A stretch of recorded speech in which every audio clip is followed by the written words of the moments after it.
Assalamualaikum warahmatullahi wabarakatuh. Kisah Abu Yazid Al-Bustami dan seekor anjing adalah satu dari banyak kisah hikmah yang menyadarkan kita tentang hakikat penyucian hati. Abu Yazid merupakan seorang ulama sufi abad ketiga Hijriyah berkebangsaan Persia. Beliau lahir tahun 188 Hijriyah, 804 Masehi. Bernama kecil adalah Taifur. Saat remaja, Abu Yazid telah mendalami Al-Quran dan hadis Nabi, kemudian mempelajari ilmu fikih mazhab Hanafi sebelum akhirnya menempuh jalan tasawuf. Sebagai seorang ulama sufi, makom, kedudukan, makrifat beliau tidak diragukan lagi. Pernah terbesit di hatinya untuk memohon kepada Allah Ta'ala agar diberikan sifat ketidakpedulian terhadap makanan dan perempuan.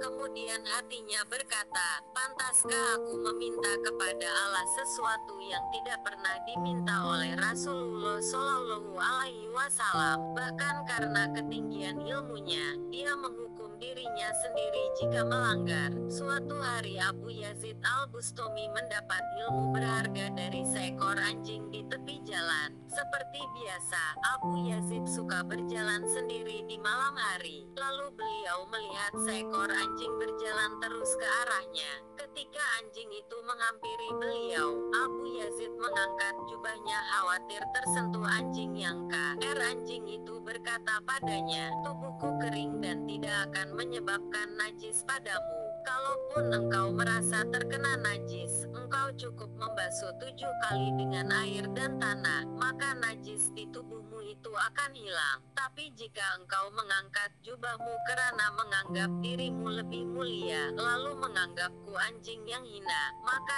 najis yang menempel di hatimu itu tidak akan bersih walaupun engkau membasuhnya dengan 7 samudera lautan. Mendengar itu, Abu Yazid tersentak dan meminta maaf kepada anjing tersebut. Sebagai tanda permohonan maafnya yang tulus, Abu Yazid lantas mengajak anjing itu untuk bersahabat dan jalan bersama. Namun anjing itu menolaknya. Engkau tidak patut berjalan denganku, karena mereka yang memuliakanmu akan mencemooh dan melempari aku dengan batu. Aku tidak tahu mengapa mereka menganggapku hina, padahal aku berserah diri pada Sang Pencipta wujud ini. Lihatlah, aku tidak menyimpan dan membawa sebuah tulang pun, sedangkan engkau masih menyimpan sekarung gandum. Kata anjing itu pergi meninggalkan Abu Yazid. Abu Yazid pun terdiam dan berkata, duhai Allah, untuk berjalan dengan seekor anjing ciptaanmu saja aku tidak layak. Bagaimana aku merasa layak berjalan bersama denganmu? Ampunilah aku dan sucikan hatiku dari segala kotoran. Sejak peristiwa itu, Syekh Abu Yazid senantiasa memuliakan dan mengasihi semua makhluk Allah tanpa syarat. Kisah ini mengingatkan kita sebuah pesan indah yang difirmankan Allah Ta'ala dalam Al-Quran. Maka janganlah kamu mengatakan dirimu suci. Dialah yang paling mengetahui tentang orang yang bertakwa. Qs. An 6:32. Semoga kisah ini bermanfaat bagi kita semua. Terima kasih. Assalamualaikum warahmatullahi wabarakatuh.